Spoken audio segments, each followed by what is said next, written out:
नूर पर रौनक अफरोज बावकार व मुअज़्ज़ज़ उलमाए ज़वील एहतराम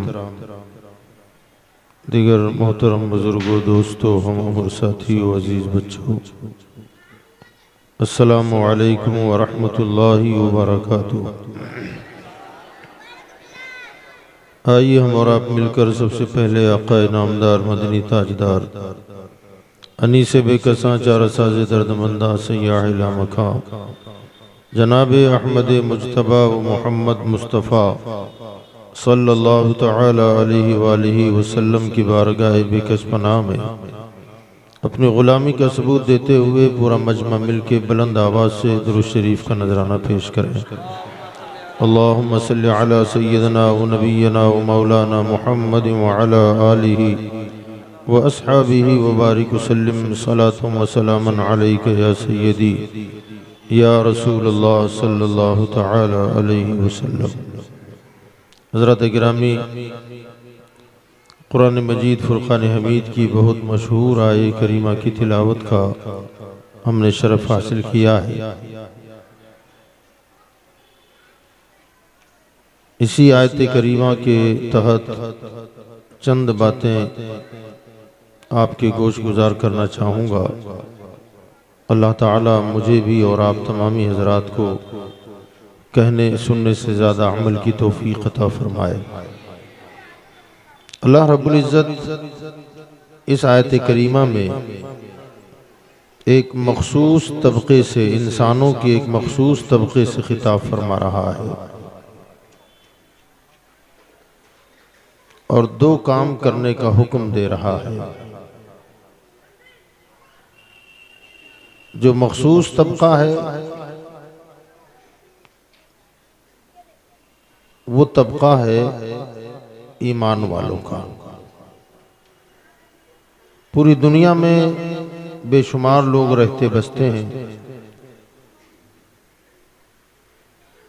अल्लाह ताला अलग अलग तबकों को अलग अलग अंदाज से खिताब फरमाता है। या अय्युहल काफिरून, तो उसमें सिर्फ वो लोग होते हैं जो अल्लाह रसूल के मुनकिर हैं।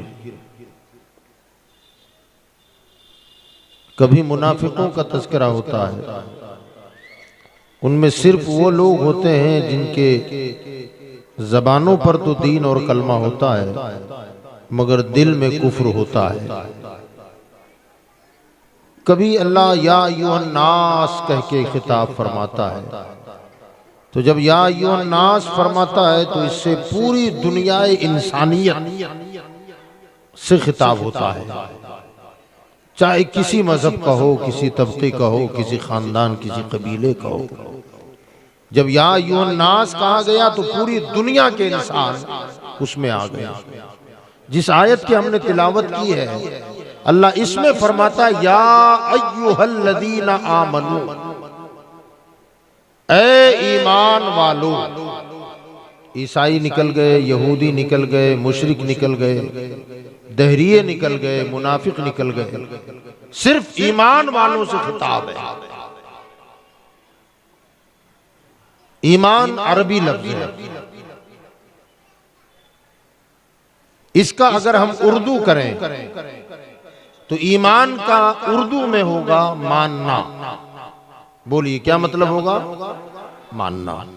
ऐ ईमान वालो, इसका मतलब होगा ऐ मानने वालो। किसे मानने वाले? अल्लाह और उसके रसूल को मानने वाले। तो अल्लाह ने इस आयत में फरमाया या अय्युहल्लज़ीना आमनू, ए अल्लाह और उसके रसूल के मानने वालों। हम और आप अल्लाह रसूल के मानने वाले हैं। जो हैं वही बोलें, जो नहीं है वो ना बोलें। अल्लाह रसूल के मानने वाले हैं, अल्हम्दुलिल्लाह। फरमा ए ईमान वालों, ए अल्लाह रसूल के मानने वालों। एक मकाम पर अल्लाह दूसरी जगह इरशाद फरमाता है, वो हमारे आपके लिए, या अय्युहल्लज़ीना आमनू आमिनू बिल्लाहि व रसूली। ऐ ईमान वालो, ईमान लाओ अल्लाह और रसूल पर। बात समझ गए? हमारा आपका दावा है, मेरा भी है, आपका भी है। हम कह रहे हैं कि हम मानने वाले हैं, हम ईमान वाले हैं। अल्लाह दूसरी जगह क्या फरमाता है? या अय्युहल्लज़ीना आमनू, ए मानने वालों, आमिनू बिल्लाहि व रसूली, अल्लाह और उसके रसूल को मानो। क्या मतलब है इसका? भाई जो ईमान वाला है, अल्लाह रसूल को माना तब ना ईमान वाला बना। और जो अल्लाह रसूल को मान रहा है, उससे अल्लाह फरमाता है अल्लाह रसूल को मानो। जोड़ बैठ रहा है। मैं अगर ये ऐलान करूं, ओ जलसगाह के कुर्सियों पर बैठने वालों, कुर्सियों पर बैठो, आप कहेंगे मौलाना साहब को क्या हो क्या गया है? ऐ कुर्सियों पर बैठने वालों, कुर्सियों पर बैठो, है ना बेतुकी बात? आप कहेंगे जो ऑलरेडी बैठे हुए हैं उनसे ये कहा जाए कि कुर्सी पे बैठो। अल्लाह क्या फरमा रहा है? ऐ ईमान वालों, अल्लाह और उसके रसूल को पर ईमान ले आओ। ऐ अल्लाह रसूल के मानने वालों, अल्लाह और उसके रसूल को मानो। क्या मतलब है इसका? इसका सीधा सा मतलब ये है कि वो अल्लाह रसूल को मानने का दावा करने वाले हो। हमारे पास सिर्फ दावा है। हम जो अल्लाह रसूल को मानने की बात कर रहे हैं ना, ये सिर्फ दावे हैं। दावा करने वालों से अल्लाह फरमा रहा है कि खाली दावों से काम नहीं चलेगा। ऐसे मानो जैसे मानने का हक है। ऐसे मानो जैसे मानने का हक है। हमने कैसे माना अल्लाह रसूल को? जो मेरी तबीयत को अच्छा लगता है उतना मानता हूं। जहां मेरी तबीयत पर बोझ लगे, गिरानी गुजरे, छोड़ देता हूं। अगर कोई ताकीद करे तो बरजस्ता ये कह दिया जाता है मुकम्मल इस्लाम पर अमल आज के जमाने में थोड़ी होगा। अरे भाई बुजुर्गों ने कर लिया ना, तो क्या वो उनका हिस्सा था, हमसे अमल नहीं होगा। बरजस्ता ये कह दिया जाता है मियां इतनी बारीक बारीक बातों को पकड़ोगे ना, इस्लाम बाल से बारीक है। यकीन जाने जो मानने वाला होता है ना, वो किसी कठिनाइयों को नहीं देखता। मुश्किलात को नहीं देखता। हमने आपने दावा किया है कि माना, मगर हमारा आपका मानना तो परवानों से भी कमजोर है। परवाने ने शमा को माना है, जला दे शमा, परवाने खुद जमा हो जाते हैं, बुलाने की जरूरत नहीं पड़ती, पोस्टर लगाने की जरूरत नहीं पड़ती। उसने शमा को माना है और करता क्या है, अपने महबूब का तवाफ करता रहता है, मुसलसल घूम रहा है। और जब इश्क जोश मारता है तो फिर उसी की लो में छलांग लगा देता है। सुबह उठ के आप देखें तो हजारों हजार कीड़े वहां पड़े हुए हैं, मर गए, और वो समझता है कि मैं इसका तवाफ करते करते इसके कदमों पर जान दे देना मेरी मेराज। परवाना शमा को माना है, बुलबुल ने फूल को माना है। शमा जला दो और रोक लगाओ परवानों पर कि ना आए, रुक जाएंगे। गुलाब खिले और बुलबुल न चहके, पाबंदियां लगाओ। उन्होंने माना है और हमने आपने सिर्फ दावा किया। ईमान वाला उन्हीं लोगों से अल्लाह फरमा रहा है कि अल्लाह रसूल पर ईमान लाओ, जैसे मानने का हक है ऐसे मानो। हजरत सैयदना ख्वाजा हसन बसरी रजी अल्लाह ताला जलीलुल कद्र ताबई है, अजीमुश्शान ताबई है। हजरत सैयदना मौला अली के शागिर्द हैं, मौला अली के खलीफा और मुरीद हैं। जब ताबईन का दौर खत्म होने लगा और तबे ताबईन का दौर शुरू हो रहा था, ताबई उस शख्सियत को कहा जाता है जिसने माथे की आंखों से सहाबा को हालत ईमान में देखा। सहाबा से जिनकी मुलाकात हुई उन्हें ताबई कहा जाता है, और जिन्होंने ताबईन को देखा उसे तबे ताबई कहा जाता है। तो हजरत ख्वाजा हसन बसरी ताबई है, सैकड़ों सहाबा से मुलाकात है। हुजूर के ज़ाहिरी हयात में आपकी विलादत पाक हो चुकी थी हजरत ख्वाजा हसन बसरी की। उम्मुल मोमिनीन सैयदा उम्मे सलमा रज़ियल्लाहु ताला अन्हा के मकान में हजरत ख्वाजा हसन बसरी की वालदा खिदमत किया करती थी, काम करती थी। उस जमाने में आपकी विलादत हो गई थी। बास औकात हुजूर सल्लल्लाहु अलैहि वसल्लम ने भी हजरत ख्वाजा हसन बसरी को अपने गोद में उठाया। एक मर्तबा तो हुजूर सल्लल्लाहु अलैहि वसल्लम के प्याले का बचा हुआ पानी हजरत ख्वाजा हसन बसरी ने बचपन में पी लिया था। सरकार ने जब प्याला खाली देखा तो उम्मे सलमा से पूछा कि इसका बचा हुआ पानी कहाँ गया? तो हजरत सैयदा उम्मे सलमा ने फरमाया, अर्ज की या रसूलल्लाह, यह हसन पी गया है। तो मेरे आका ने फरमाया था, जितना मेरे प्याले से इसने पानी पिया है उतना मेरा इल्म इसके सीने में मुंतकिल हो चुका है। वो जात हजरत ख्वाजा हसन बसरी की है। हजरत सैयदना ख्वाजा हसन बसरी रज़ियल्लाहु तबारक व तआला अन्हु अपने दौरे अखीर में, जैसे आप लोग बैठे हुए हमारे उलमा कुछ न कुछ सुनाते रहे, आप झूमते रहे। बसा औकात बाज लोगों ने डिमांड भी किया होगा कि ये सुना दें, वो सुना दें, वो शेर पढ़ दें। मेरे ख्याल दानी साहब ने आपसे एक जुमला कहा कि वो पढ़ दें, वो बहुत अच्छा है। तो ऐसे बैठे हुए थे ताबईन, तबे ताबईन। और हजरत ख्वाजा हसन बसरी से कुछ लोगों ने कहा कि हुजूर आपने सहाबा को देखा है? आपने फरमाया, हाँ मैंने सहाबा को देखा है।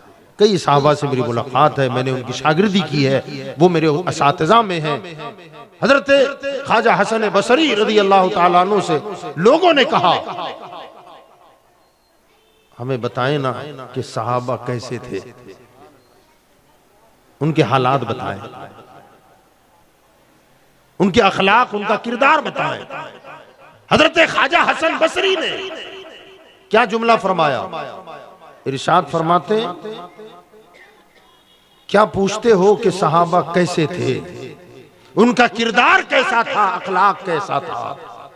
फरमाया, अगर तुम सहाबा को देखते ताबईन तबे ताबईन से कह रहे हैं कि अगर तुम सहाबा को देखते तो तुम सहाबा को पागल समझते, दीवाना समझते। मुस्तफा की याद में हमेशा मस्त रहने वाले, सरकार की एक बात को भी जिंदगी में कभी नजरअंदाज न करने वाले, सरकार ने जो बात कह दी मर जाना गवारा किया, मगर नबी की बात को टालना किसी सहाबी ने गवारा न किया। तबे ताबईन से ख्वाजा हसन बसरी फरमाते हैं कि अगर तुम सहाबा को देखते तो तुम उन्हें पागल और दीवाना समझते। और अगला जुमला फरमाया कि अगर सहाबा तुम्हें देखते तो तुम्हें काफिर समझते। मुसलमानों, नौजवानों, जरा गौर करें, आप किससे कह रहे हैं? आप तबे ताबईन से। ताबई कह रहा है कि ओ तबे ताबईन की जमात, अगर तुम सहाबा को देखते तो पागल और दीवाना समझते, और सहाबा तुम्हें देखते तो तुम्हें काफिर समझते। मैं जब जब मुझे ये जुमले याद आते हैं तो मैं सोचता हूं कि ख्वाजा हसन बसरी ने तबे ताबईन से फरमाया कि अगर सहाबा तुम्हें देखते तो काफिर समझते। जरा सोचो, अगर सहाबा हमें देखते तो क्या समझते? खैरुल कुरून में शुमार होता है ना दौरे तबे ताबईन, सुम्मल्लदीन यलूनहुम सुम्मल्लदीन यलूनहुम। 3 मरतबा सरकार ने फरमाया सारे जमानों से बेहतर मेरा जमाना है, फिर उसके बाद का, फिर उसके बाद का, फिर उसके बाद का। सरकार ने यह इरशाद फरमाया। तो वो बेहतरीन जमाने के लोग, उनके लिए ख्वाजा हसन बसरी फरमा रहे हैं कि अगर सहाबा तुम्हें देखते तो काफिर समझते, अगर हमें देखते तो क्या समझते? हजरत ख्वाजा हसन बसरी का एक कौल है और भी, आप फरमाते हैं कि मुसलमान क्या, और आप अपने आप को मुसलमान मोमिन कह रहे हैं। फरमाया मुसलमान दर गोर, वो मुसलमानी दर किताब। जो असली मुसलमान थे ना वो कब्रों में हैं, और मुसलमानी जिसे कहा जाता है वो किताबों में बंद है। ये ख्वाजा हसन बसरी का कौल है। असल मुसलमान जिन्हें कहा जाए वो कब्रिस्तान में पहुंच गए, और जो मुसलमानी है, इस्लाम है, वो कहां है? किताबों में बंद है। तो फिर हम और आप कौन है? हम क्या हैं? हम तो अपने आप को मोमिन कह रहे हैं, मुसलमान कह रहे हैं। ख्वाजा हसन बसरी ने फरमाया ना, मुसलमान कब्रों में है और मुसलमानी किताब में है। और अब जो कुछ बचा हुआ है ना, ये सिर्फ मुसलमान की तस्वीर है, ये मुसलमानों की तस्वीरें हैं। और याद रखो, अगर तस्वीर बन के रहोगे तो तस्वीरें मिटाई जाती हैं, तस्वीरें मिट सकती हैं, तस्वीरें मिटाई जा सकती हैं। अभी किसी ने मोबाइल के अंदर स्टेज का फोटो लिया था, वीडियो कर रहा था। फोटो है ना, वीडियो है, एक डिलीट का बटन दबा दो, बचेगा कुछ? पूछ रहा हूं क्यों मिटा? का तस्वीर है इसलिए मिट गया। तस्वीर मिटाई जा सकती है, हकीकत मिटाई नहीं जा सकती। तो मुसलमानों की अगर तस्वीर बन के रहोगे मिटाए जाओगे, और मिट रहे हैं। और यकीन जाने जो मिट रहे हैं, मिटाए जा रहे हैं। हम समझते हैं कि मुसलमान मिट रहा है, अल्लाह की इज्जत की कसम, मुसलमान न मिटा था, न मिटा है, न मिटेगा। मुसलमानों को मिटाया नहीं जा सकता। जो मिट रहा है वो मुसलमान नहीं, तस्वीरें मुसलमान। मुसलमान को नहीं मिटाया जा सकता। तस्वीर होगी तो मिटेगी, मिटाई जा सकती है। अपने आप को अगर मिटाना चाहते हो तो तस्वीर बन के रहो, और अगर मिटने से बचना चाहते हो तो पक्के मुसलमान बन जाओ। मिटाने वाले मिट जाएंगे, मुसलमान नहीं मिट सकता है। आज जो मिट रहे हैं ना लोग, यकीन जाने मुसलमान नहीं मिटा, न मिटेगा, तस्वीर है जो मिटाई जा रही है। वरना हम और आप जानते हैं यार, और दुनिया जानती है, एक निहत्ता अजमेर आया था, हकीकी मुसलमान था, तस्वीर नहीं थी, सच्चा मोमिन था, तन्हा आया, न फौज न असलहा न सिपाह न तख्त न ताज, मुसल्ला लोटा तस्वीर लेके निकल पड़ा, और आया भी तन्हा, और इनकलाब लाने के लिए आया है, बदलाव लाने के लिए आया है। पार्टियां बदल देना आसान है, पार्टी हाँ कांग्रेस में थे तो उधर निकल गए, उधर से आए तो इधर चले गए, ये बहुत आसान काम है। मजहब बदल देना आसान नहीं है, मजहब बदलना ये आसान नहीं है। हजरत ख्वाजा ने पार्टी नहीं बदलवाई, मजहब ही बदलवा दिया है, मजहब तब्दील करवाया। अकेले थे, तन्हा थे, निहत्ते थे, कमजोर थे, नातवा थे जाहिरी एतबार से, और जो मिटाने पर तुले थे वो कौन थे? जो मिटाना चाह, यहां ना बैठो, यहां ऊंट बैठते हैं, पानी न लो, उधर जाओ, इधर जाओ। मिटाने वाले तख्तो ताज के मालिक थे, फौज के मालिक थे, असलहों के मालिक थे। सच्चा मुसलमान तन्हा था, नियत्ता था। एक नियत के सच्चे मुसलमान को तख्तो ताज और फौजो सिपाह का मालिक मिटा न सका, मिटाने वाला खुद मिट गया, और ख्वाजा का गुंबद आज भी चमक रहा है।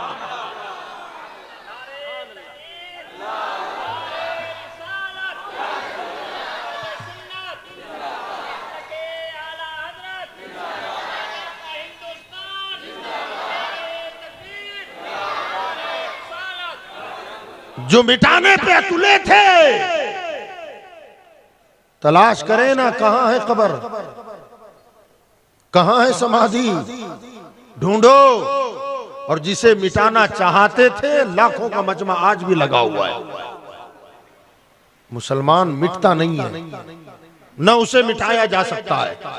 अब हमारे मिटाए जाने के जो मंसूबे बन रहे हैं, यकीन जाने कि मिटाने वाले जानते हैं कि ये तस्वीरें हैं, तस्वीरें हैं, और इसे मिटाया जा सकता है। अगर अपने आप को मिटने से बचाना है तो अपने आप को कामिल मुसलमान बनाना पड़ेगा।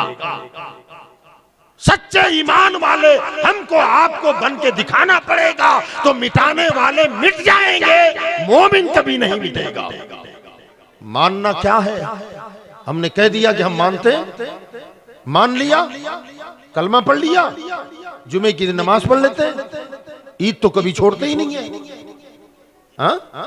चाहे एक दिन पहले खींच के चांद लाना हो, उलमा के नाक में दम कर देना हो कि फला जगह हो गया, आपने ऐलान नहीं किया, यूपी में हो गया, बाराबंकी में हो गया, बिहार में हो गया, बंगाल में हो गया, अरे ऐलान कीजिए। कुछ समझ नहीं पड़ती है इनको, कब तैयारी होगी, शिर खुरमा कब बनेगा, और दूध वाले कब आएंगे, वगैरह वगैरह। अल्हम्दुलिल्लाह ईद की नमाज तो हम पढ़ते हैं पाबंदी के साथ, जुमा भी पढ़ लेते हैं, मगर इमरजेंसी अगर जुमे के दिन भी आ जाए तो फिर कभी कभी वो भी छूट जाता है। और उमूमन नहा धोकर इस कदर नहाते हैं रगड़ मसल कर कि जब तक खतीब साहब खुतबे के लिए खड़े ना हो, ये शेर का बच्चा मस्जिद में कदम नहीं रखता है। और जैसे ही 2 रकात होती है 80% मस्जिद खाली हो जाती है। वह रे मुसलमान, फिर दावा है कि मैं ईमान वाला हूं। अल्लाह इसीलिए फरमाता है, या अय्युहल्लज़ीना आमनू आमीनू बिल्लाहि व रसूली, ऐ ईमान वालो अल्लाह रसूल पर ईमान लाओ। ये जो जबानी जमा खर्च है ना, ये छोड़ो। जबानी जमा खर्च से काम नहीं चलता, प्रैक्टिकली मुसलमान बन जाओ। अल्लाह रसूल को ऐसे मानो जैसे मानने का हक है। सहाबा ने माना है हुजूर को, कैसे माना सब जानते हैं। मियां यकीन जाने, मैं अक्सर कहता हूं, जहां हमारी मोहब्बतों की इंतहा होती है ना, वहां से सहाबा की मोहब्बत की इब्तिदा होती है। सहाबा जो अपने नबी से मोहब्बत करते थे, हम भी दावे करते हैं, हम खाली नारों में रह गए, नारेबाजी है। यकीनन जोश अच्छा है, होना भी चाहिए, लेकिन खाली नारों और जल से जुलूस में महदूद होके न रहो, उसे अपने अमल में ले आओ, प्रैक्टिकली बनो, अमली जिंदगी में दीन को उतारो। हमारी मोहब्बतों के जो दावे हैं वो दावे भी हमारे जहां खत्म होते हैं ना, सहाबा किराम की मोहब्बतों की वहां से इब्तिदा होती है।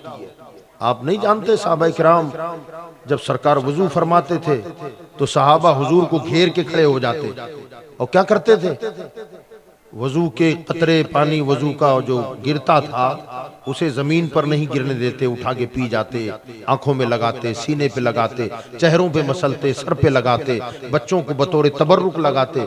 वजू के पानी के हद तक तो समझ में आता है कि ठीक है ना, अगर हम होते तो ये हम भी कर लेते। लेकिन सवाल ये है कि सरकार जब नाक साफ करते थे कहां जाता था? ये मोहब्बत है मियां, अगर इस पर गौर करें तो हमें घिन आए, कराहत पैदा हो, मगर सहाबा नाक की रतूबत को भी गिरने नहीं देते, हाथों में उठाकर चेहरों पे मल लिया करते थे। ये मोहब्बत है सहाबा की। पैरों का धोवन, पैर धुल के पानी निकलता था और सहाबा चुल्लू लगा लगा के उठाते और पी जाते थे। इसी वजह से मुनाफिकीन ने सहाबा को बेवकूफ कहा था ना, वइज़ा क़ील लहुम आमिनू कमा आमनन नास क़ालू अनुमिनु कमा आमनस सुफ़हा। अल्लाह फरमाता जब इन मुनाफिकों से कहा जाता है कि तुम और लोगों की तरह ईमान क्यों नहीं लाते, ईमान लाओ ऐसे जैसे अबू बकर सिद्दीक लाए हैं, उमर फारूक आजम लाए हैं, उस्मान गनी मौला अली ईमान लाए, ऐसे ईमान लाओ। तो मुनाफिकों ने क्या जवाब दिया था? उन्होंने कहा था क़ालू अनुमिनु कमा आमनस सुफ़हा, क्या हम ऐसे ईमान लाएं जैसे ये बेवकूफ ईमान लाए हैं? मुफस्सिरीन फरमाते हैं कि सहाबा किराम को ये मुनाफिकीन बेवकूफ क्यों कहते थे? उसकी वजह ये थी कि ये सरकार के वजू का गसाला पीने वाले लोग, हुजूर का थूक चाटने वाले लोग, हुजूर की नाक की रतूबत खा जाने वाले लोग, हुजूर के पैरों का धोवन उठा उठा के पीने वाले लोग। हम तो स्टैंडर्ड मुसलमान है ना, ऐसे गंदे मुसलमान हम नहीं रहते, ये तो बेवकूफ लोग हैं। अल्लाह ताला ने सहाबा को जिन्होंने बेवकूफ कहा, खुद रब्बे कदीर ने उन्हें बेवकूफी की सनद अता फरमाई। अला इन्नहुम हुमुस सुफ़हा, खबरदार हो जाओ, जो मेरे नबी के सच्चे गुलामों को बेवकूफ कह रहे हैं, फरमा वही लोग असल में बेवकूफ हैं। अब सहाबा को बेवकूफ कह रहे हैं, कब पैरों का गसाला पी रहे हैं, पैर धो के पानी जो निकलता है वो पीने वाले लोग हैं। सवाल ये है कि मुनाफिकीन को सरकार के पैरों का धोवन नजर आता था कि पैर धुल के पानी निकल रहा है, ये घिन करते थे, दूर भागते थे, और सहाबा दौड़ दौड़ के उसे उठा उठा के पी जाते थे। तो पैरों का धोवन मुनाफिकों को नजर आता था, सहाबा को नजर नहीं आता था। आखिर ये घिन करते थे, ये पीते क्यों थे, ये अपने चेहरों से क्यों मलते थे? तो इसका जवाब आला हजरत ने दिया है कि जो सरकार के पैरों का गसाला धोना धोवन उठा के पीते थे, चेहरों पे लगाते थे, उनका अकीदा ये था कि उनके तलवों का धोवन है आबे हयात। उनका अकीदा ये था कि उनके तलवों का धोवन है आबे हयात, है वो जाने मसीहा। बोले है वो जाने मसीहा, है वो जाने मसीहा, सबसे आला वो औला, सबसे बाला वो वाला। तो सहाबा की मोहब्बत की इब्तिदा हो रही है वहां से। हजरत जाबिर की रिवायत सुन ले आप। हजरत जाबिर रज़ी अल्लाह ताला अन्हु फरमाते हैं, एक मरतबा मैं अपने आका सल्लल्लाहु अलैहि वसल्लम के साथ सफर में था। हम दो ही थे, आका थे और गुलाम। रेगिस्तान का इलाका था, मैदान ही मैदान। हुजूर रहमत आलम सल्लल्लाहु अलैहि वसल्लम इधर उधर देखने लगे जैसे किसी चीज को तलाश किया जाता है। हजरत जाबिर कहने लगे, या रसूलल्लाह क्या ढूंढ रहे हैं आप? सरकार दो आलम सल्लल्लाहु अलैहि वसल्लम ने इरशाद फरमाया कि मुझे इस्तिंजा की हाजत है, मैं इस्तिंजा करना चाहता हूँ। जाहिर बात है जब भी आदमी को इस्तिंजा की तबई हाजत की ज़रूरत पेश आए तो आदमी कोई ना कोई आड़ ढूंढता है कि किसी के पीछे बैठकर आप इस्तिंजा करें, मगर वहाँ कोई ऐसी आड़ थी नहीं। बड़ा मैदान था, रेगिस्तान था। सरकार फरमाते हैं कि मैं कोई आड़ तलाश कर रहा हूँ जिसके पीछे मैं इस्तिंजा कर लूँ, मगर वहाँ कोई चीज़ नज़र नहीं आई जिसके पीछे सरकार तशरीफ ले जाएं। हज़रत जाबिर फरमाते हैं कि दूर दूर फासलों पर दो दरख्त थे अलग अलग। हुजूर सल्लल्लाहु अलैहि वसल्लम एक दरख्त के पास गए और जाकर उसकी टहनी को पकड़ा और पकड़कर चल पड़े, और जैसे ही सरकार चले दरख्त हुजूर के पीछे पीछे चलने लग गया। फरमाते ऐसे चलना लगा जैसे ऊंट रस्सी पकड़कर चलने वाले के पीछे चला करता है। और मैं देखता रह गया, दरख्त चलने लगा, हुजूर भी चलते रहे। चलते चलते चलते वो दूर वाला जो दरख्त था उसके करीब ले जाकर हुजूर ने दरख्त की टहनी को छोड़ दिया। वो दोनों दरख्त ऐसे सट गए, हुजूर के लिए आड़ बन गई और सरकार उसके पीछे इस्तिंजा के लिए तशरीफ फरमा हुए। हजरत जाबिर फरमाते हैं कि मैं इस तरफ था और मैं अपने दिल ही दिल में अपने आप से बातें कर रहा हूँ। अब वो बातें क्या कर रहे थे सुनिए। मैं जो बता रहा था कि हमारी मोहब्बतों की जहाँ इंतहा होती है ना, सहाबा की मोहब्बतों की इब्तिदा होती है। असल में मुसलमान वो हैं, सच्चे ईमान वाले वो हैं। फरमाते मैं अपने दिल में बातें कर रहा था। वो बातें क्या कर रहे थे? फरमाते हैं कि आज मुझे मौका मिलेगा जो तमाम सहाबा में मैं सबकत ले जाऊंगा। कैसी सबकत? कि आज मुझे मौका मिला कि सरकार इस्तिंजा फरमा रहे हैं, आका वहां से जैसे ही निकलेंगे मैं फौरन दाखिल हो जाऊंगा और सरकार का बराज़े मुबारका उठ आज मुझे खाना नसीब हो जाएगा। सरकार पाखाना फरमा रहे हैं और जैसे ही हुजूर निकलेंगे तो मैं अपने आका का पाखाना खा जाऊंगा और सहाबा की जमात में अपने आप पर मैं फख्र करने लगूंगा। सोच सकते हैं हम ये? वहमो दिमाग में आ सकता है? अंदर दिल में सोच रहे हैं कि ये करना है मुझे। फरमाते हैं जैसे ही सरकार तबई हाजत से फारिग हुए और निकले, मैं दौड़ करके पीछे चला गया। वहां गए, इधर उधर देख रहा हूं तो वहां सिर्फ खुशबू महक रही थी, दूसरा कुछ नहीं था। सरकार ने मुझे देखा, मैं उस तरफ हूं तो मुझे आवाज दी, कहा जाबिर क्या कर रहे हो?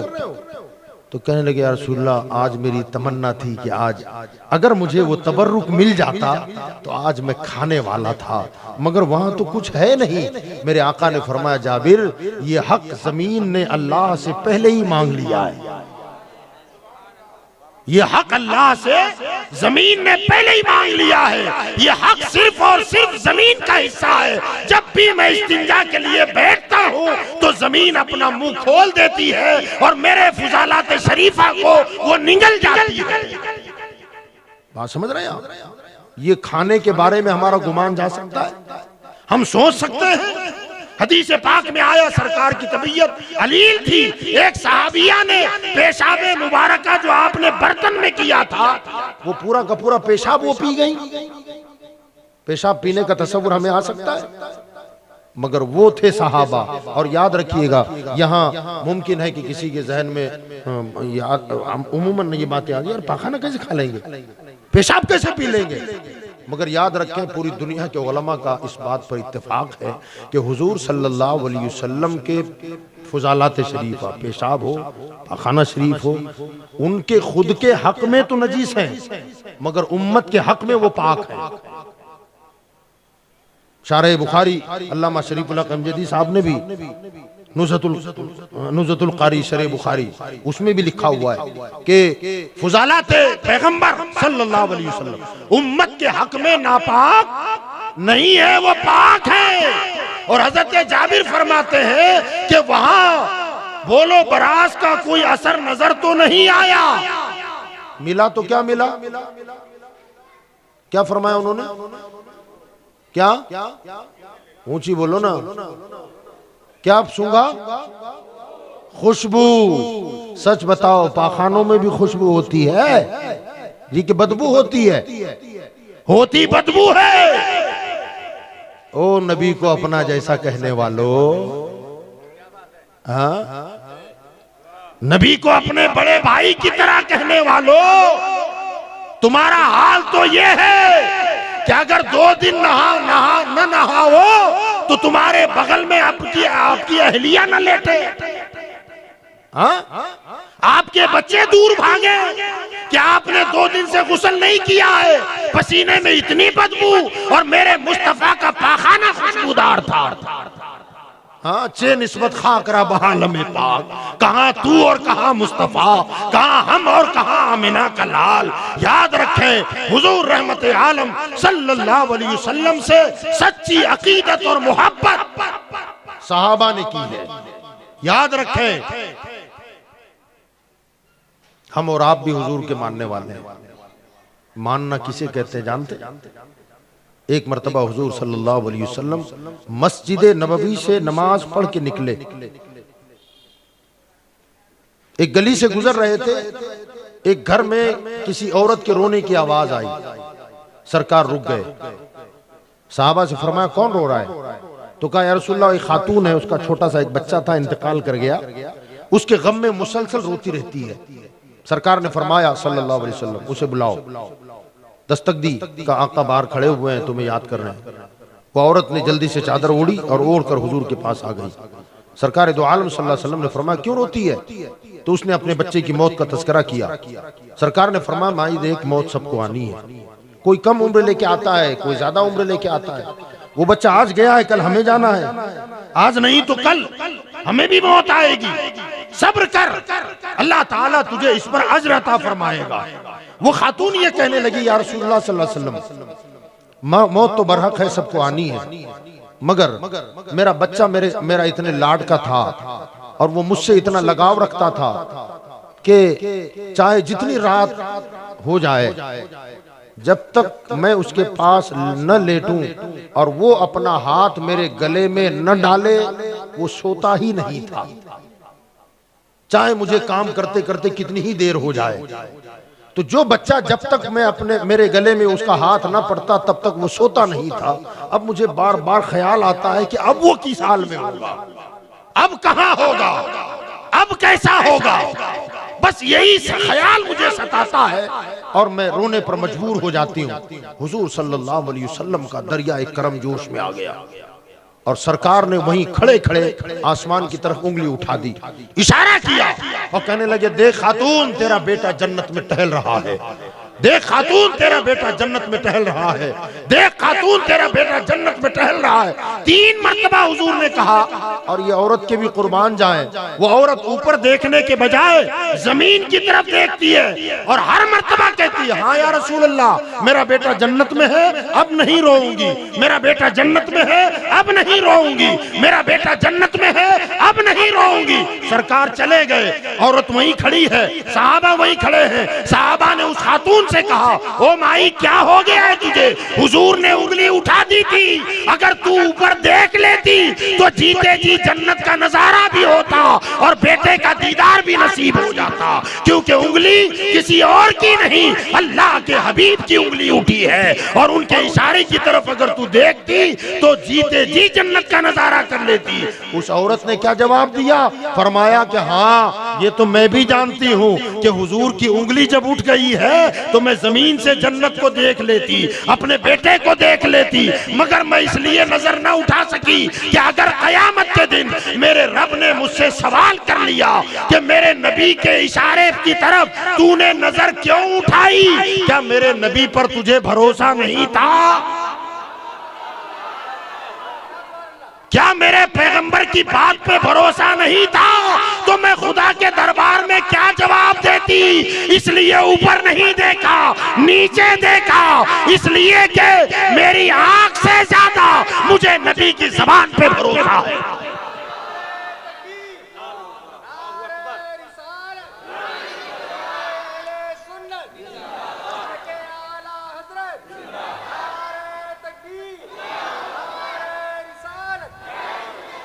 तो मेरे भाइयों मानना ऐसे होता है। हमने क्या माना है? जबान से कह दिया। इकबाल ने कहा था ज़बां से कह भी दिया ला इला तो क्या हासिल, ज़बां से कह भी दिया ला इला तो क्या हासिल, दिलो नजर जो मुसलमान नहीं तो कुछ भी नहीं। दिल मोमिन होना चाहिए, और जिसका दिल मोमिन हो जाए वो कभी चूं चिरा नहीं करता, बगले नहीं जागता, उसके ऊपर कोई चीज गिरा नहीं गुजरती। हम समझते हैं इस्लाम पर अमल करना बहुत कठिन काम है, मुश्किल काम है। अगर यकीनन इस्लाम के कवानीन पर अमल करना मुश्किल है, अगर यही हम समझते हैं कि मुश्किल है, तो फिर ये इल्जाम अल्लाह की जात पे जाता है, क्योंकि अल्लाह फरमाता है ला युकल्लिफुल्लाहु नफ्सन इल्ला उस्अहा।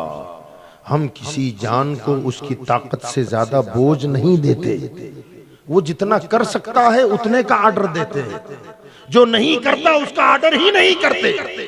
आप जानते हैं वलिल्लाहि अलन्नास हिज्जुल बैत, लोगों पर अल्लाह के उस मुकद्दस घर का हज क्या है? बोलो, हज करना क्या है? ऊंची बोले, फर्ज है ना। अल्लाह सबको कहता है कि हज पे जाओ जी, पहले मालदार बनाता है तब कहता है हज को जाओ। गरीबों से नहीं कहता कि हज कर, गरीबों से नहीं कहता ज़कात दे। क्यों? इसलिए कि अल्लाह जानता है मैंने इसे ताकत नहीं दी ज़कात देने की, तो इस पर बोझ नहीं डालूंगा। इसको माल नहीं दिया तो इस पर हज की फर्जियत का बोझ नहीं डालूंगा। तो अल्लाह ताला किसी को उसकी जान से ज्यादा, ताकत से ज्यादा कभी बोझ नहीं डालता। अल्लाह ताला तो कदम कदम पर बंदों को सहूलतें अता फरमाता है, राहतें अता फरमाता है। हम और आप अच्छी तरह जानते हैं कि नमाज पढ़ने के लिए वजू शर्त है ना, वजू के बगैर नमाज होगी? ऊंची बोले, नहीं होगी। लेकिन कोई बंदा पानी पर कादिर न हो,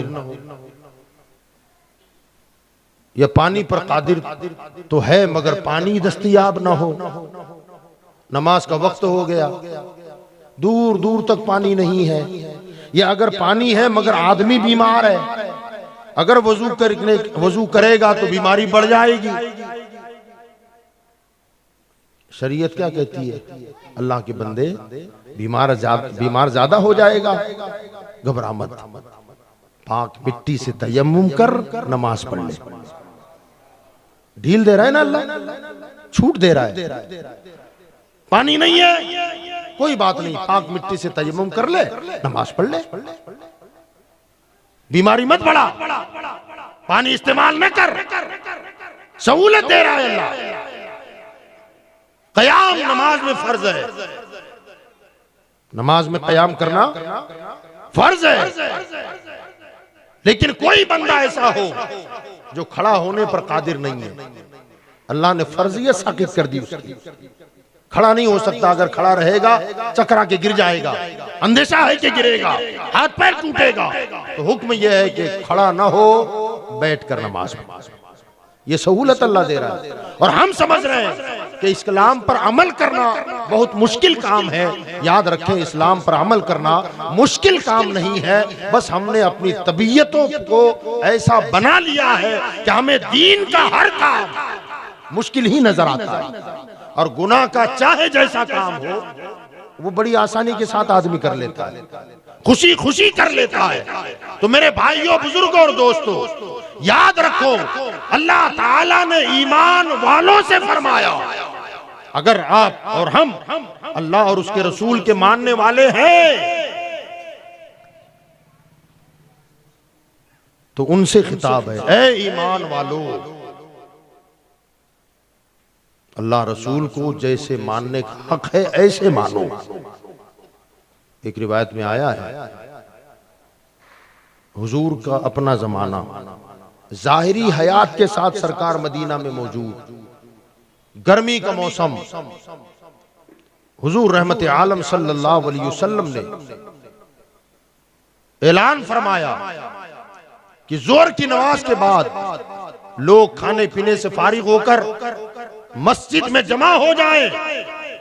आज मैं तकरीर करूंगा, हुजूर बयान फरमाएंगे, लोगों में चर्चा हो गया। जोर की नमाज के बाद लोग खाने से फारिग होकर मस्जिद में आने लगे। गर्मी का मौसम था और मस्जिद नबवी के बाहर चारों तरफ रेत बिछी हुई थी।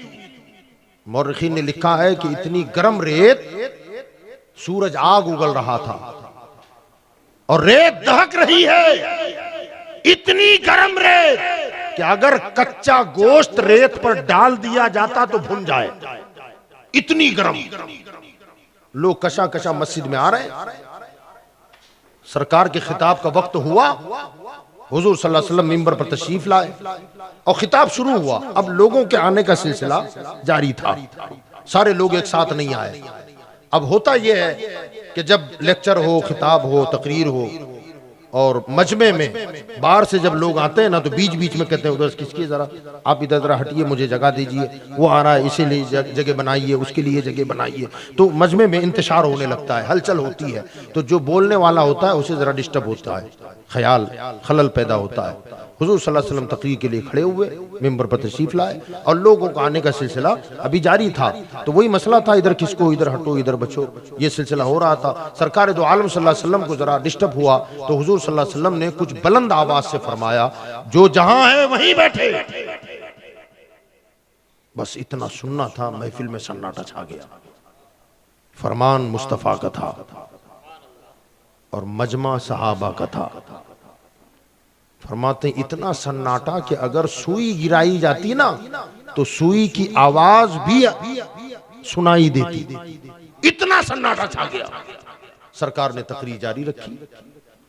तकरीर मुकम्मल होने के बाद सहाबा जब मस्जिद से निकले तो उस गर्म रेत पर, इतनी गर्म कि अगर कच्चा गोश्त डाल दिया जाता तो भुन जाता, उतनी गर्म रेत पर एक जवान लड़का चार जानू होकर के उतनी गर्मी में बैठा हुआ है, पसीने बह रहे हैं। बुजुर्ग सहाबा ने जब देखा तो जलाल में आ गए, कब पागल हो गया ये, इतनी गर्मी में इतनी गर्म रेत पे बैठा हुआ है, पसीने बहा रहा है, ये बीमार हो जाएगा। साहबा करीब आए, उससे कहने लगे यहां क्यों बैठा है, बीमार हो जाएगा इतनी गर्मी में, इतनी गर्म रेत पर। उसने सर उठाया और कहने लगा हुजूर का खिताब पूरा हो गया क्या? तवज्जे, सरकार का बयान पूरा हो गया? तो कहा भाई तकरीर तो हो गई, तू यहाँ क्या कर रहा है? तो कहा मैं अपने ऊंटों को बांधने में मुझे जरा देर हो गई और ऊंट बांध कर मैं यहाँ पहुंचा था, मेरे कानों में मेरे आका की आवाज आई, जो जहां है वहीं बैठे। जब हुजूर ने कह दिया सो कह दिया, क्योंकि मैंने उन्हें माना है, उन्हें माना है। तुम कह रहे हो बीमार पड़ जाएगा, हुजूर के कहने के बाद अगर एक कदम भी मैं आगे बढ़ा देता तो मुसलमान कैसा? मैं मोमिन हूं, माना है मैंने उन्हें, का एक मैं मर जाना गवारा करूंगा, मगर हुजूर ने कह दिया जो जहां है वहीं बैठे, एक कदम बढ़ाना भी मेरी मोहब्बत को गवारा नहीं है। मैं मर जाऊंगा मगर हुजूर के हुक्म के खिलाफ एक कदम भी आगे नहीं बढ़ाऊंगा। यह है मानना, और इसी को आला हजरत ने फरमाया, उन्हें जाना उन्हें माना, न रखा गैर से काम, उन्हें जाना उन्हें माना, न रखा गैर से काम, लिल्लाहिल हम्द में दुनिया से मुसलमान गया। मानना है तो मानने की तरह मानो। मेरे भाइयों, बुजुर्गों और दोस्तों, हम कैसे ईमान वाले हैं? हुजूर के नाम का नारा अच्छा लगेगा, हुजूर ने दी हुई नमाज अच्छी नहीं लगती, सरकार दो आलम सल्लल्लाहु अलैहि वसल्लम के नियाज अच्छी लगेगी, हुजूर ने जिसे हराम कह दिया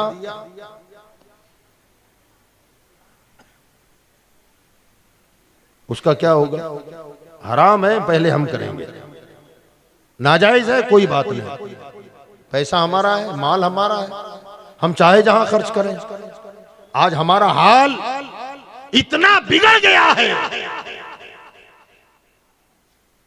एक अंग्रेज मुफक्किर का कौल मुझे याद आया,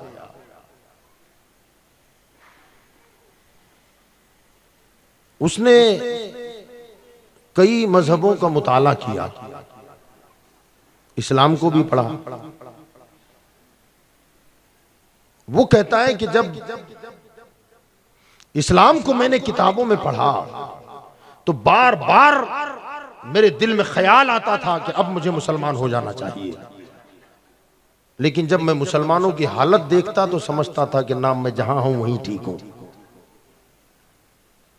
मुसलमान को देखता तो इस्लाम कबूल करने से पीछे हटता, किताब पढ़ता तो इस्लाम में दाखिल होना चाहता। यह हमारे आपके किरदार की वजह है। पिछले दिनों अखबारों में आया था, गालिबन इंग्लैंड की बात है, एक ईसाई मुसलमान बना, कलमा पढ़ा, बाकायदा सोमो सलात का पाबंद। जिस फैक्ट्री में वो काम करता था अक्सरियत मुसलमानों की, नमाज का वक्त होता, ये काम रोक कर नमाज पढ़ता, और वहां जो काम करने वाले मुसलमान लड़के थे वो पूरा दिन गाने और गजलें सुनते, न नमाजों की परवाह और न कोई दीनदारी। ये देख देख के परेशान होता था, नमाज भी नहीं पढ़ते, गाने सुनते रहते हैं। ये सिलसिला कई दिन चला मगर उसने नमाज नहीं छोड़ी। नया मुसलमान था, नमाज पढ़ता था। इनसे कहता था कि यार ये गाने, मैं जिन चीजों से बेजार हो के दीन इस्लाम में आया हूं और यहां आने के बाद यही चीजें मुझे नजर आ रही है। कुछ दिन गुजरे, छुट्टी का दिन आया, मुसलमान यार दोस्तों ने उस नो मुस्लिम को अपने साथ लेकर के एक फंक्शन में पहुंचे, पार्टी में पहुंचे। वहां गए, नाच गाना ढोल तमाशे, और फिर ड्रिंक चलने लगी, शराब पीने लगे। जबरदस्ती इस मुसलमान को भी पिला दिया। दूसरा दिन निकला, दूसरे ही दिन उसने ऐलान किया कि मैं अपने मजहब ही में बराबर था, अब मुझे मुसलमान नहीं रहना है, क्योंकि जो चीजें वहां थी उससे छोड़कर मैं दीन इस्लाम में आया था और यहां तो पहले से सारे के सारे बिगड़े हुए हैं। तो फिर ये जब ये चीजें मुझे यहां आके भी करनी है तो मेरे अपने मजहब में रहकर भी तो मैं करता था। याद रखे, वो ईसाई धर्म में वापस चला गया, उसके कुफ्र की जिम्मेदारी किसकी है? जाहिर बात है मुसलमानों की। उनकी वजह से उसका किरदार बिगड़ा और वापस वो मुर्तद हो गया। मेरे नौजवान साथियों, बुजुर्गों, याद रखो, अल्लाह ताला ने हमारे आपके लिए फरमाया, या अय्युहल्लज़ीना आमनू आमिनू बिल्लाहि व रसूली, है ईमान वालो, अल्लाह और उसके रसूल पर ईमान लाओ। तो हम और आप जब मोमिन है, कलमा पढ़ा है, तो हमें वाकई हकीकी मुसलमान बनने की जरूरत है। अल्लाह ताला ने ईमान वालों से फरमाया इत्तकुल्लाह। जब ऐसा ईमान हो जाए, अल्लाह रसूल को इस तरह जब मानने लगो, तो अब फरमाया अल्लाह से डरो, अल्लाह का खौफ अपने दिल में रखो। हम जो भी कुछ कर रहे हैं, कोई देखे न देखे, अल्लाह तो देख रहा है ना भाई? अल्लाह देख रहा है। ये हमारा अकीदा जो है ना, ये सोच, ये फिक्र हमारी कमजोर हो गई है। अगर ये यकीन कामिल हो जाए ना, मजबूत, जबान से कहते हैं अल्लाह देख रहा है, मगर क्या ये यकीन कामिल के साथ हम कहते हैं? यकीन कामिल किसको कहते हैं मैं आपको बताऊंगा। 3 मालों का शोरूम बना हुआ है, ग्राउंड पे सेठ बैठा हुआ है, ऊपर 3 मालों तक काम चल रहा है। आपका दोस्त अगर तीसरे माले पे काम कर रहा है, आप उसे मिलने जाएं और उससे कहें जरा काम रोक दे, 10 मिनट मेरे साथ बात कर, तो आपको जवाब देगा ना, मैं अभी नहीं कर सकता, मैं शाम को मिलता हूं। आप कहेंगे क्यों, कौन है यहां? तो वो जवाब देगा मेरा सेठ देख रहा है। तो आप कहेंगे सेठ कहां है? वो तो नीचे बैठा हुआ है, नीचे बैठा हुआ है। वो बंदा कहेगा नहीं जमता यार, मैं बात नहीं कर सकता तुमसे, वो देख रहा है। आपने पूछा कैसे? कहा ये जगह जगह कैमरे लगे हुए हैं, वहां स्क्रीन लगी है, तीनों के तीनों माल एक एक गोशा गोशा उसकी निगाह के सामने है। वो कैमरे की वजह से इतना यकीन है हमको कि मेरा सेठ देख रहा है, 10 मिनट भी काम चोरी नहीं करते, क्योंकि सेठ देख रहा है। हमारा सेठ कैमरों और स्क्रीन का मोहताज है, मेरा रब किसी कैमरे का मोहताज नहीं है। वो अगर लाइट चली जाए तो कैमरा स्क्रीन बंद हो जाए। यहां तो हाल ये है, इन्नल्लाह अलीमुम बिज़ाति सुदूर, तुम्हारे दिलों की धड़कनों को भी वो खुदा जानता भी है, देखता भी है। दुनिया देखे न देखे, अल्लाह तो देख रहा है ना। हमारा यकीन कमजोर हो गया है। हम दुनिया वालों की निगाह से बच के गुनाह करना चाहते हैं, मगर अपने खुदा की निगाह कुदरत से कहां छुपोगे। तो याद रखिएगा, नाचना गाना, ढोल तमाशे, बाजे गाजे और ये बेरह रवी की जिंदगी हमें मौत के करीब कर देगी, दुनिया में जलील कर देगी। अगर इज्जत व वकार चाहते हो तो तरीके मुस्तफा को छोड़ना है वजह बर्बादी। इसी से कौम दुनिया में हुई बेइख्तिदार अपनी, हमें करनी है शहंशाहे बता की रजा जोई, वो हो गए अपने तो रहमते परवरदिगार अपनी, उन्हें राजी करो। तो याद रखिएगा, अल्लाह ने ऐसे ईमान वालों से अब फरमाया, अल्लाह से डरो, खुदा का खौफ दिल में रखो। अगर अल्लाह का डर, अल्लाह का खौफ हमारे दिल में बस जाए तो आदमी फिर कभी गुनाह नहीं करेगा, शरीयत से दूर ना होगा, नमाजों के करीब रहेगा, मस्जिदों के करीब रहेगा, तन्हाई हो तब भी मुसलमान रहेगा, मजमा हो तब भी मुसलमान रहेगा। फला तमूतुन्ना इल्ला व अंतुम मुस्लिमून, क्या फरमाया अल्लाह ने, तुम्हें मौत ना आए मगर इस हालत में कि तुम मुसलमान हो। और मौत का कोई भरोसा नहीं है, कौन कब मरेगा, सेकंडों का भरोसा नहीं होता। फरमाया जब सेकंड का भरोसा नहीं है तो हर सेकंड तुम्हें मुसलमान बन के रहना है, हर लम्हा तुम्हें मुसलमान बन के रहना है। अपने आप को कामिल मोमिन बनाओ, अल्लाह का खौफ दिल में बसाओ। जब अल्लाह का डर दिल में आएगा, बंदा हर गुनाह से बचेगा, हर पाप से बचेगा, सियाकारी से बचेगा, रियाकारी से बचेगा, नमाजें पढ़ेगा, रोजे रखेगा, तिलावत करेगा, तहज्जुद पढ़ेगा, हर सगीरा कबीरा गुनाहों से बचेगा जब अल्लाह का खौफ होगा। एक तो मोमिन है, फिर खुदा का खौफ है, कंप्लीट मुसलमान हो जाएगा।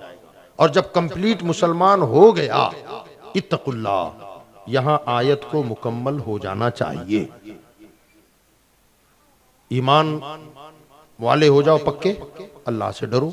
जब खुदा का खौफ दिल में आएगा, नाच गाना करेगा बंदा, पूछ रहा हूं, नमाज छोड़ेगा, गाली गलौज करेगा, गीबत चुगली शराब पिएगा, जुआ खेलेगा, अल्लाह का खौफ दिल में है, खुदा देख रहा है, मेरे हर अमल के बारे में पूछा जाएगा। फमन यअमल मिस्काल ज़र्रतिन खैरन यरा वमन यअमल मिस्काल ज़र्रतिन शर्रन यरा। अगर जर्रे के बराबर भी नेकी का काम किया होगा, अल्लाह तुझे वो भी दिखा देगा, और जर्रे के बराबर भी अगर तूने बुराई का काम किया होगा, क़यामत में अल्लाह तुझे वो भी दिखा देगा। जब इंसान के दिल में खुदा का खौफ होगा तो जुआ, शराब, नाच गाना, ढोल तमाशा, हर चीज से अपने आप को बचाएगा और हर नेकी का काम करने की कोशिश करेगा, नमाजें कभी नहीं छोड़ेगा। अब जब बंदे में ये खूबियां जमा हो जाए, अब उसे जन्नत में जाने से कोई रोक सकता है? बोलिए, ऊंची बोले, थक गए आप, मैं तकरीर खत्म कर रहा हूं। जन्नत में जाने से कोई रोकेगा? हर गुनाह छोड़ा, हर नेकी ढूंढ ढूंढ के करे, फर्ज अदा करे, वाजिब अदा करे, सुन्नते मौक़िदा, गैर मौक़िदा, मुस्तहब पर भी अमल करता है तो वो यकीनन सीधे जन्नत में जाना चाहिए। और आयत को यहाँ मुकम्मल हो जाना चाहिए, मगर अल्लाह ने इत्तकुल्लाह कह के आयत मुकम्मल न फरमाई, बल्कि फरमाया वो कूनू मअस सादिकीन, ऐ लोगो ईमान वाले कामिल बनो, अल्लाह से डरो। हर गुनाह छोड़ दिया का मौला छोड़ दिया, शराब छोड़ दी, जिना छोड़ दिया, जुआ छोड़ दिया, नमाजों को वक्तों पे अदा कर रहा हूँ, जमात के साथ अदा करता हूँ, हर छोटी बड़ी नेकी को उनके वक्तों पर अदा करता हूँ। अल्लाह फरमाता ये सब कर लिया, मौला हाँ कर लिया, का अब गौस का दामन पकड़, मअस सादिकीन ख्वाजा का दामन पकड़, आला हजरत का दामन पकड़, महबूब इलाही का दामन पकड़, अल्लाह अकबर। मौला जब मैं तहज्जुद गुजार हो गया, इशराक पढ़ता हूँ, अवाबील पढ़ता हूँ, रातों को उठ उठ के तिलावत करता हूँ, अब मुझे किसी के दामन पकड़ने की जरूरत क्या है? अल्लाह फरमाता है जरूरत न होती तो दामन पकड़ने का हुक्म न देता। इत्तकुल्लाह कह के अल्लाह अकबर। यही वो मकाम है, यही वो जगह है जहां वहां भी ठोकर खा गया, वहां भी ठोकर खा गया। इत्तकुल्लाह, अल्लाह से डरो, मस्जिद पकड़ ली, अगला हिस्सा छोड़ दिया। का क्यों? गौस पाक भी रातों को इबादत कर करके तो वली बने, ख्वाजा गरीब नवाज तिलावतें कर करके वली बने। और मेरा हाल तो यह है कि मैं कोई नफल इबादत नहीं छोड़ता। अल्लाह के दर से बड़ा दर किसका है? इसे पकड़ लिया, खत्म हो गई बात। अल्लाह के बंदे, अगर सिर्फ मस्जिद ही से काम चल जाता तो मास सादिकीन का फरमान जारी ना होता। तो वहां भी इत्तकुल्लाह पे अटका और सुन्नी मास सादिकीन पे चला गया, इत्तकुल्लाह छोड़ दिया। हमने क्या किया? इत्तकुल्लाह छोड़ दिया, मां सादिकीन पे चला गए। मां सादिकीन, अल्लाह ने फरमाया सच्चों का दामन पकड़ो, सच्चों का दामन पकड़ो। अब हाल हमारा ये हुआ, हालांकि कुरान में क्या है, आधे में आधा वो लेके चला गया और आधे को हम पकड़ के बैठे हैं। अल्लाह ने इत्तकुल्लाह कह के मस्जिद का दरवाजा दिखाया है और मां सादिकीन कह के अजमेर का दरबार दिखाया है। अल्लाह ने दोनों बातें की हैं, मगर वहां भी इत्तकुल्लाह पे जाके अटक गया और हमने इत्तकुल्लाह को छोड़कर छलांग लगा दी मास सादिकीन। हमारा ये है कि नमाज क्या है, गौस पाक है संभाल लेंगे, मेरा पीर है बचा लेगा, गौसे आजम है संभाल लेंगे, गरीब नवाज है संभाल लेंगे। अरे भैया वो सब संभालेंगे, मगर तू भी तो कुछ कर। मैं कुछ ना करूं और सब आप ही संभाल लें, तो मैं समझता हूं कि वो भी अल्लाह से कहेंगे मौला इसको जरा 10 कोड़े ज्यादा मेरी तरफ से मार। ये बदबख्त मेरे नाम के खिचड़े बना बना के खाता, पूरा पूरा महीना नियाजों में दावतें उड़ाता, और जब नमाज की बारी आती तो मेरी बात पर कोई कान न धरता। याद रखो गौसे पाक की महफिल में आने वालों, हुजूर पीराने पीर गौसे आजम शेख अब्दुल कादिर जीलानी बगदादी रज़ी अल्लाह तबारक व तआला अन्हो ने एक मकाम पर इरशाद फरमाया, हम वलीउल मज़हब हैं। थोड़ी सी वजाहत कर दूं, हमारे इमाम आजम अबू हनीफा रज़ी अल्लाह तआला अन्हु ने बेनमाजी को काफिर नहीं कहा, बस इतना कहा कि उसने काफिरों जैसा काम किया, हुक्म कुफ्र न लगाया।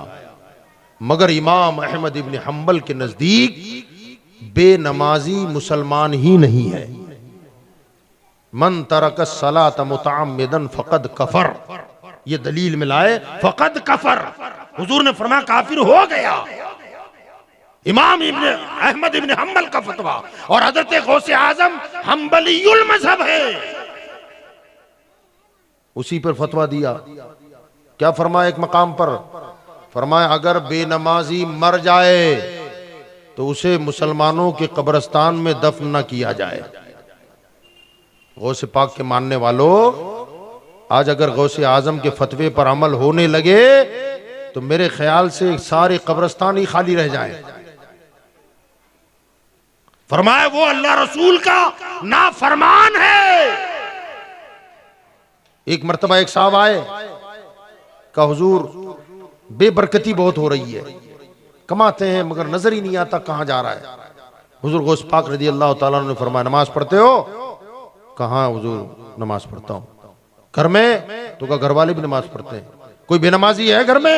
तो कहा ना हुजूर सारे के सारे नमाजी अल्हम्दुलिल्लाह, तिलावत के शौक रखते हैं। हुजूर गौस पाक ने थोड़ी देर मुराकबा फरमाया और फिर इरशाद फरमाया घर पे पर्दा लगा हुआ है? तो कहा हुजूर घर पे पर्दा नहीं है। फरमाया जा अपने घर के सदर दरवाजे पर पर्दा लगा दे। अब ये दिल में सोच रहा है कि मैंने सोचा था कोई तावीज देंगे, कोई वजीफा देंगे कि बरकत हो जाए, ये कौन सा अमल दे दिया कि घर पे दरवाजे पर्दा लगाओ। बहरहाल हजरत ने फरमाया था, घर आया और आकर के उसने बाहर वाले दरवाजे पर पर्दा लगा दिया। पर्दा लगाया, एक हफ्ता नहीं गुजरा था, अल्हम्दुलिल्लाह बरकत नजर आने लग गई। खैर खैर भलाई नजर आने लगी। एक हफ्ते के बाद गया, हजरत ने पूछा क्या हाल है? कहा हुजूर अल्लाह का करम है, कुछ बरकतें दिख रही हैं, नजर आ रही हैं, मगर हुजूर समझ में नहीं आया ये पर्दे का राज क्या है। हजरत पीराने पीर गौसे आजम ने फरमाया पर्दे का राज ये है कि मैंने तुमसे पूछा था नमाज पढ़ते हो, घर वाले पढ़ते हैं, तुमने कहा सारा घर ही नमाज पढ़ता है। फिर मैंने सोचा कि जब सारे घर वाले नमाजी हैं तो आखिर घर में बेबरकती क्यों हो रही है? तो मैंने जब मुराकबा किया तो इस नतीजे पर पहुंचा कि तेरे घर के दरवाजे पर पर्दा नहीं था और आते जाते हुए बेनमाजियों की नजरें तेरे घर में जाती थी। तो बेनमाजियों की नजर घर के अंदर पड़ने से तेरे घर की बरकत उठ गई। मैंने पर्दा लगवा दिया ताकि बेनमाजी की नजर तेरे घर में न जाए, और जब से उनकी नजर घर में जाने से रुकी है तब से तेरे घर में बरकत का दरवाजा खुल गया है। जरा सोचो, जब बेनमाजी की नजर घर में पड़े तो बरकतें खत्म हो, और जिस घर में पूरे बेनमाजी ही रहते हो वहां बरकत रहेगी? हाँ, कभी बरकत नहीं रह सकती। याद रखिएगा, हो सकता है कोई ये सोचे कि भाई वो तो कोई नमाज नहीं पढ़ता मगर 4 माले की बिल्डिंग बना लिया है, बैंक बैलेंस उसके पास है, अलाट पलाट है, दुनिया भर का माल दौलत है, और तुम कहते हो नमाज पढ़ेंगे तो बरकत होगी, नमाज नहीं पढ़ोगे तो बरकत नहीं होगी। याद रखो, पैसे की आमद का नाम बरकत नहीं है। पैसा लाखों आए उसका नाम बरकत नहीं है। आदमी 500 कमाए और चैन से सोए, समझ गए, इसका नाम बरकत है। लाखों कमा रहा है, हजारों वकील को दिया, हर महीने हजारों डॉक्टरों को दे रहा है, हर हफ्ते कोई ना कोई हॉस्पिटल में एडमिट हो रहा है, इधर गया उधर गया, नींद की गोलियां खा खा के सोना पड़ता है, ये बेबरकती है। 10,000 कमाए और सुकून ना हो तो समझ लो बरकत नहीं है, और 1000 कमाए और अल्लाह की बारगाह में सर भी झुकाए और इत्मीनान की जिंदगी गुजारे तो 500 में बरकत है, 10,000 में बरकत नहीं है। बरकत इसका नाम है, ज्यादा कमा लेने का नाम बरकत नहीं है। चैन और सुकून मिले और इज्जत की रोजी मिले, इसका नाम बरकत है। तो अल्लाह ताला ने फरमाया वकूनु मअस सादिकीन, अल्लाह के वलियों का दामन पकड़ लो। अगर अल्लाह के वलियों के दामन की जरूरत न होती तो अल्लाह ताला इत्तकुल्लाह कह के बात को खत्म फरमा देता, मगर मअस सादिकीन कह करके अल्लाह ताला ने हमें वलियों का दरवाजा दिखाया। फरमाया मस्जिद में भी आओ और अल्लाह के वलियों के आस्थाने पर हाजिरी भी दो। जब दोनों जगह जाओगे तो इंशाअल्लाह ताला यहाँ सर झुकाओ और वहां जाकर के उनके वसीले से दुआ मांगो, उनकी जबान हिलेगी और अल्लाह ताला तुम्हारे दामनों को भर देगा। ये अल्लाह के औलिया वो हैं कि जिनके तवस्सुल से अल्लाह तबारक व तआला हम जैसे गुनाहगारों की बिगड़ियां बनाता है। अल्लाह पाक मुझे आपको कहने सुनने से ज्यादा अमल की तौफीक अता फरमाए। वमा अलैना इल्लल बलाग।